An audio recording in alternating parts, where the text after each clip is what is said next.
안녕하세요, 모토래프 신승엽입니다. 우선 다들 지난주 열린 CES 소식은 접하셨나요? 비록 코로나 여파로 인해 행사 대부분이 온라인으로 진행됐지만 그럼에도 전세계 기술 및 혁신 트렌드를 한눈에 읽을 수 있는 기회였습니다. 국내에서도 현대차를 비롯해 많은 기업이 참여했는데요. 하지만 오늘 저희가 다룰 곳은 제너럴 모터스, 바로 GM입니다. 당연히 상당한 영향을 받을 한국 GM에 대해서도 함께 살펴보겠습니다.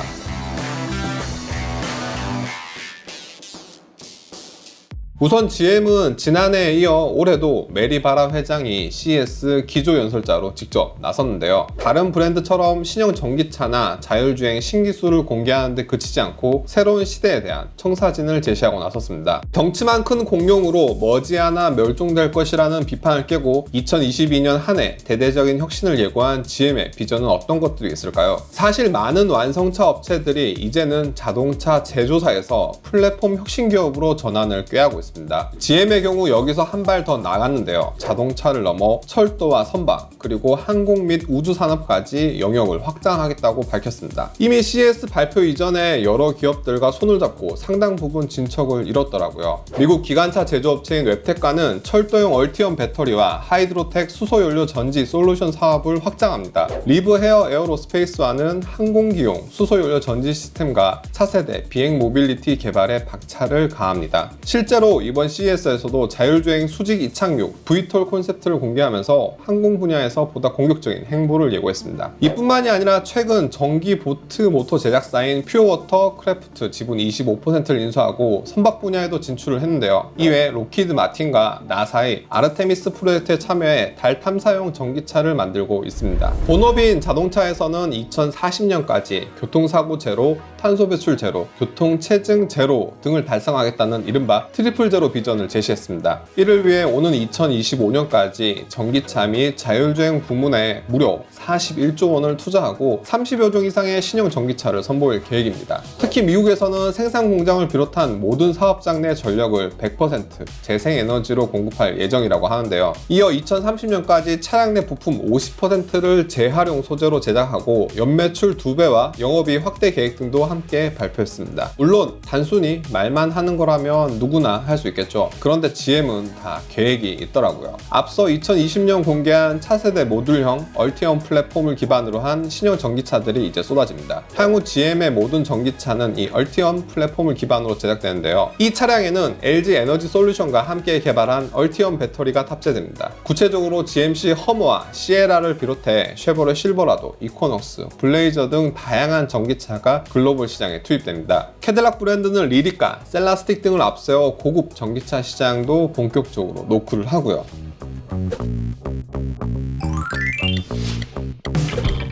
자율주행 부문에서는 최신 운전자 보조 시스템인 슈퍼크루즈와 한 단계 더 진화한 울트라 크루즈를 신차에 탑재합니다. 특히 일반 도로 위 95% 상황에서 대처할 수 있는 울트라 크루즈는 내비게이션 안내에 따른 반자율 주행은 물론 차선 변경부터 도심 내 좌회전과 우회전, 충돌 회피 및 자동 주차 기능까지 모두 지원합니다. GM은 이 한차원 높은 소프트웨어 기술을 구현하기 위해 퀄컴과 손을 잡고 완성차 업계 최초로 스냅드래곤 라이드 플랫폼을 사용하기로 결정했습니다. 하드웨어 부분에 얼티엄 플랫폼과 얼티엄 배터리가 있다면 소프트웨어 부분에서는 고객 경험을 기반으로 개발된 얼티파이 플랫폼이 오는 2023년 도입됩니다. 차량 내 다양한 소프트웨어 무선 업데이트는 기본이고요. 스마트폰 및 집안 내 각종 스마트 홈 기기와 연동을 지원합니다. 이 생체인식 기술로 시동을 걸고 주차 상황에서 날씨나 실내 온도 등에 따라서 차량 스스로 썬루프를 여닫는 자동 조작까지 다양한 디지털 라이프 기능을 구현합니다. 사실 지금까지 말한 것만으로는 플랫폼 혁신 기업이라고 할 수는 없겠죠. 다른 완성차 브랜드에 비해서 GM이 플랫폼 기업으로서 한 발 앞서 나가는 부분은 분명한 수익을 발생시키고 있다는 점입니다. 차량 유지 보수와 24시간 긴급 출동 지원, 그리고 책임 보험까지 한데 묶어서 월 사용료를 지불하는 구독 서비스의 경우 현재 북미 시장에서만 420만 명의 운전자가 이용하고 있는데요. 2021년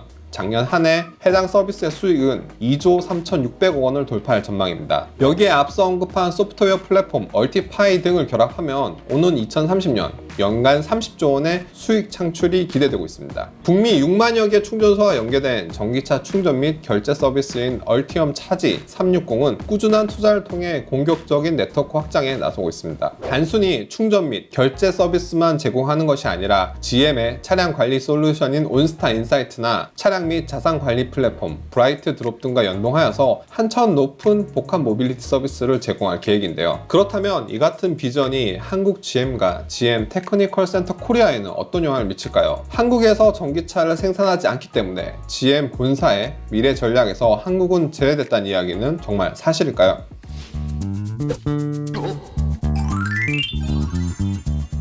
우선 GM 테크니컬 센터 코리아는 이미 GM의 신차 개발 및 전동화 부분에 깊게 관여하고 있습니다. 과거 볼트 EV를 비롯한 전기차 디자인을 주도한 데 이어서 현재 GM 산하 각 브랜드의 전기차 프로젝트와 엔지니어링까지 개발 참여 범위를 확대하고 나섰습니다. GM 테크니컬 센터 코리아는 지금까지 20여 개 이상 글로벌 신차 프로그램에 참여하면서 설계부터 동력 시스템 개발과 제조 장비 설계 등을 맡았는데요. 지난해 말 방한한 GM 스티브 키퍼 수석 부사장도 GM의 글로벌 차량 연구 개발에 GM 테크니컬 센터 코리아가 각종 프로그램을 리드하면서 핵심적인 역할을 맡고 있다고 말했습니다. GM 테크니컬 센터 코리아는 현재 약 500여 명의 한국 엔지니어 수를 2배로 확장할 계획입니다. 상대적으로 한국 GM의 입장은 조금 다르죠. 오는 2025년까지 전기차 10종 출시 계획은 밝혔지만 차세대 전기차 생산 계획은 빠져 있습니다. 그런데 한 가지 앞서 짚어봐야 할 것은 GM이 전기차 부분에 막대한 투자를 진행하고 있지만 그렇다고 해서 다른 브랜드처럼 내연기관을 포기한 것도 아닙니다. GM은 작년 10월 전 세계 투자자를 대상으로 한 인베스터 데이 행사에서 전기차 사업의 성공을 위해서 내연기관 차에도 여전히 집중할 것이란 입장을 밝혔는데요. 새로운 혁신을 이루더라도 수익성이 없는 기업은 지속 가능하지 않기 때문에 내연기관 부분에서 분명한 이익 창출을 이어가겠다고 발표했습니다.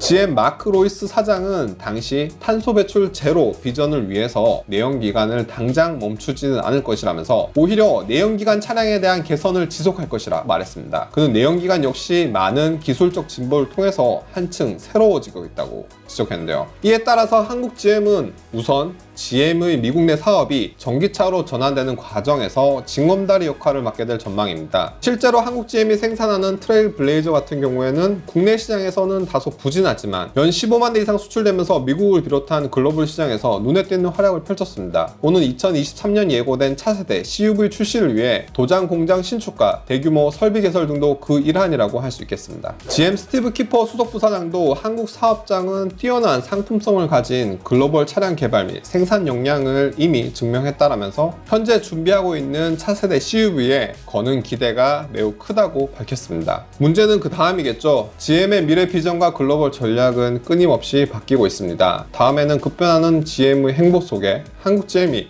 어떠한 노력과 조건을 갖춰야 할지 살펴보도록 하겠습니다.